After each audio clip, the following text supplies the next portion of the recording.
Hello नमस्ते सबैजनाहरूलाई। म प्रवीण गुप्ता, तपाईँहरूलाई गुप्ता ट्युटोरियल च्यानलमा स्वागत छ। आज म तपाईँहरूलाई केही इम्पोर्टेन्ट क्वेसनहरू गराउन गइरहेको छु, जुन कि धेरै विद्यार्थीहरूले सोध्ने क्वेसन र मलाई कमेन्टमा पनि आएको रहेको छ यो क्वेसनहरू। सो तपाईँहरूलाई म सल्भ गरेर देखाइदिन्छु। यो चाहिँ सिक्वेन्स एन्ड सिरिजबाट रहेको छ, चार, जुन कि सरल एन्ट्रान्स प्रिपरेसन बुकमा नि भेटाउन सक्नुहुन्छ। क्वेसन नम्बर 28मा रहेको छ, यो चाहिँ क्वेसन नम्बर 24 को रहेको छ। त्यस्तै गरी यो डिफ्रेन्सियल इक्वेसन पनि रहेको छ, क्वेसन नम्बर 16मा रहेको छ। एन्ट्रान्स प्रिपरेसन सरल एन्ट्रान्स प्रिपरेसन बुकमा पनि भेटाउन सक्नुहुन्छ। त्यस्तै गरी यो पनि सिक्वेन्स एन्ड सिरिजकै टपिक हो, जुन कि म तपाईँहरूलाई आजको भिडियोमा कभर गर्नेछु। र यो क्वेसन चाहिँ मनोज राईजीले सोध्नु भएको छ यो क्वेसन। सो म तपाईँहरूलाई यो क्वेसन सर्टकट वेमा सिकाउने छु। सो यदि तपाईँहरू मेरो च्यानलमा नयाँ हुनुहुन्छ भने अझसम्म सब्सक्राइब गर्नुभएको छैन भने सब्सक्राइब गर्न नबिर्सिनु होला। सो यो भिडियो आजको लागि एकदमै तपाईँहरूलाई हेल्पफुल हुनेछ। सो यो भिडियो तपाईँहरूले लास्टसम्म हेर्नु नबिर्सिनु होला। सो आजको भिडियो स्टार्ट गरौँ। त्यसो भए यो चाहिँ तपाईँहरूको क्वेसन नम्बर 16 को रहेको छ। म तपाईँहरूलाई इन्ट्रान्स प्रिपरेसन बुकको क्वेसन पेज नम्बर 13 को क्वेसन नम्बर 16 तपाईँहरूले यहाँ क्वेसन हेर्न सक्नुहुन्छ। इफ एक्स को power Y equals to y को पावर एक्स छ भने तिनीहरूको डिवाई बाई डिएक्स कति हुन्छ भनेर क्वेसन सोधेको छ। तपाईँहरूको 4वटा अप्सन रहेको छ है त। ल हेर्नुहोस् त, म यो डिफ्रेन्सियल इक्वेसनमा अलरेडी मैले भिडियो बनाइदिइसकेको छु र यो क्वेसन छुटेको हुनाले म तपाईँहरूलाई यो आज कभर गर्दैछु। सो तपाईँहरूले यदि तपाईँहरूले अर्को भिडियो हेर्नुभएको छैन भने प्लेलिस्टमा गएर तपाईँहरूले एक्सेस गरेर हेर्न सक्नुहुन्छ है त। ल यो क्वेसन भइहाल्यो। यो क्वेसनमा यहाँ हेर्नुहोस् त, एक्स को power Y equals to y को पावर एक्स छ। मैले दुवैतिर लग लिएँ। यो मैले दुवैतिर लग लिएपछि तपाईँहरूको यस्तो हुन्छ। यो पावरमा छ नि, यो पावरमा तपाईँहरूको बेसमा हुन्छ, यताकै अगाडि यो पावरको चाहिँ अगाडि आउँछ र लग एक्स हुन्छ। त्यस्तै गरी यो मैले दुवैतिर लग लिँदाखेरि यस्तो हुने त्यही हुन्छ। पावरको चाहिँ यहाँ आउने भयो, लग वाई हुने भयो। तपाईँहरूले अलरेडी यो 11मा पढ्नु भएको छ। सो म तपाईँलाई धेरै एक्सप्लेन गरिराख्नु पर्दैन, मैले चाहिने कुरा मात्र भनिदिएको छु तपाईँहरूलाई है त। र यो दुइटाहरूलाई मैले दुवैतिर मैले एक्सको रेस्पेक्टमा डेरिभेटिभ गरेँ है त। अब यहाँ चाहिँ दुईवटा रहेको छ, एउटा वाई रहेको छ, एउटा लग एक्स छ। यहाँ चाहिँ एक्स र एउटा लग वाई रहेको छ। अब मैले दुवैतिर यु डट भीको फर्मुला लगाउँछु है त। यु डट भीको फर्मुला यता पनि, यु डट भीको फर्मुला यता पनि। यदि तपाईँहरूलाई फर्मुला थाहा छैन भने तपाईँहरूले फर्मुला कन्ठ गर्नुपर्ने हुन्छ है त। मैले यु डट भीको फर्मुला लगाउँदाखेरि लग एक्सलाई एकचोटि छोडिदिएँ, वाईलाई डेरिभेटिभ गरेँ, प्लस वाईलाई छोडिदिएँ, लग एक्सको डेरिभेटिभ गरेँ। लग एक्सको डेरिभेटिभ के हुन्छ? 1/x हुन्छ। त्यस्तै गरी वाई एक्सलाई छोडिदिएँ, लग वाईलाई डेरिभेटिभ गर्दाखेरि 1/y इन्टु यहाँ वाईको छ नि, तर हामीले एक्सको रेस्पेक्टमा गरेको छौँ, सो डिवाई बाई डिएक्स हुन्छ। प्लस अब यसलाई छोडिदिए अब एक्सको डेरिभेटिभ गर्दाखेरि 1 हुन्छ। सो 1 लेख्नु पर्दैन, लेख्नुहुन्छ नलेख्नुहुन्छ है त। अब हेर्नुहोस् त, यो यहाँ चाहिँ डिवाई बाई डिएक्स छ, यता पनि डिवाई बाई डिएक्स छ। सो हामीलाई क्वेसनमा के भनेको छ हेर्नुहोस् त, डिवाई बाई डिएक्स कति हुन्छ भनेर सोधेको छ। अब हेर्नुहोस् त, मैले यता र यताबाट डिवाई बाई डिएक्स कमन लिएपछि अब हेर्नुहोस् त, कमन लिएपछि लग एक्स हुन्छ। यो प्लस यता जाँदा माइनस एक्स बाई वाई हुन्छ, equal to log Y minus यो प्लस यता जाँदा माइनस हुन्छ, वाई बाई एक्स भयो। त्यस्तै गरी अब फेरि अब एलसिएम लिनुहोस् त, एलसिएम लिँदाखेरि y log x minus x divide by y. यता नि एलसिएम लिनुहोस् त, एलसिएम लिँदाखेरि यो मल्टिप्लाई हुन्छ, x log Y minus y divide by x. अब त्यस्तै गरी डिवाई बाई डिएक्स सोधेको छ। अब के गर्नुहोस्, यो वाईलाई यता लैदिनुहोस्, यो पुरै टर्ममा तलतिर मल्टिप्लाई गरिदिनुहोस्, भएन त भनेको।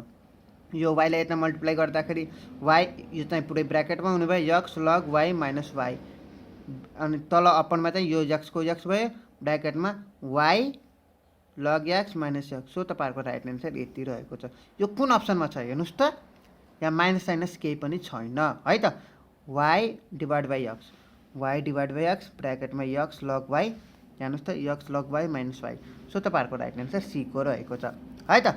अब त्यस्तै गरी म तपाईँहरूलाई सिक्वेन्स एन्ड सिरिजको सिकाउन गइरहेको छु है त। यो क्वेसन तपाईँहरूले सरल इन्ट्रान्स प्रिपरेसनमा नि भेटाउन सक्नुहुन्छ, मैले अलरेडी भनिदिइसकेको छु। यो चाहिँ क्वेसन नम्बर 28 को रहेको छ।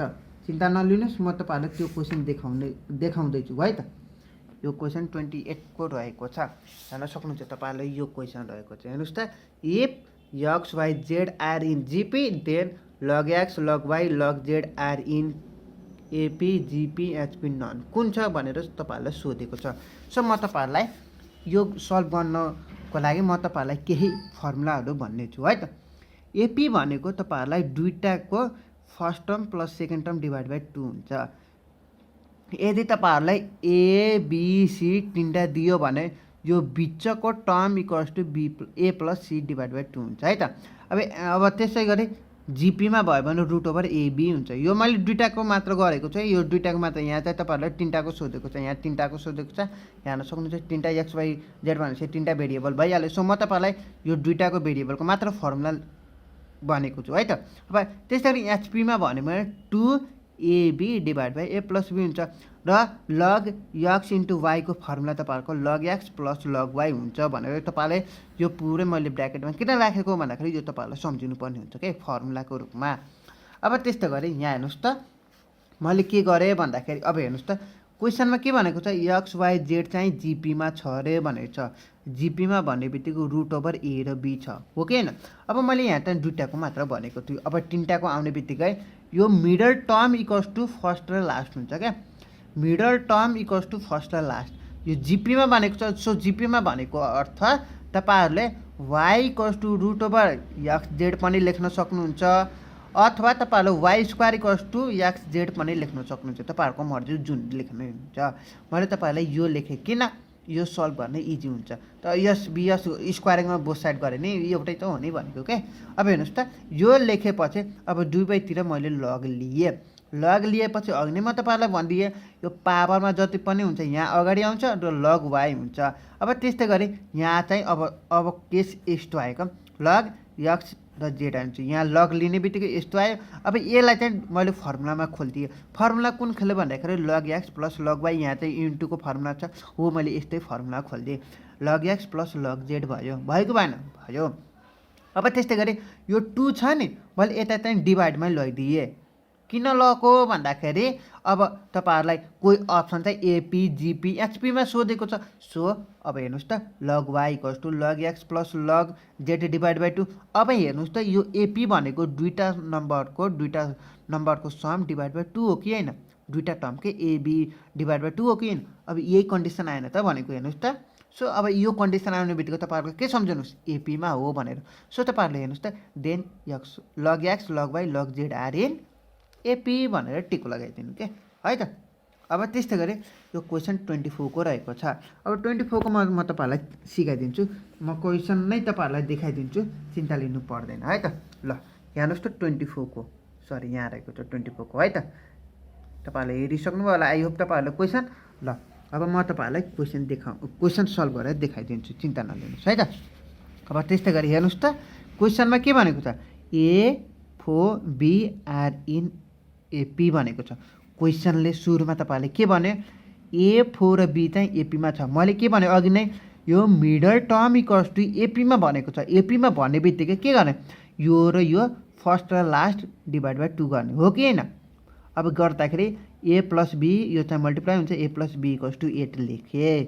अब त्यस्तै गरेर A2B आर इन जिपी।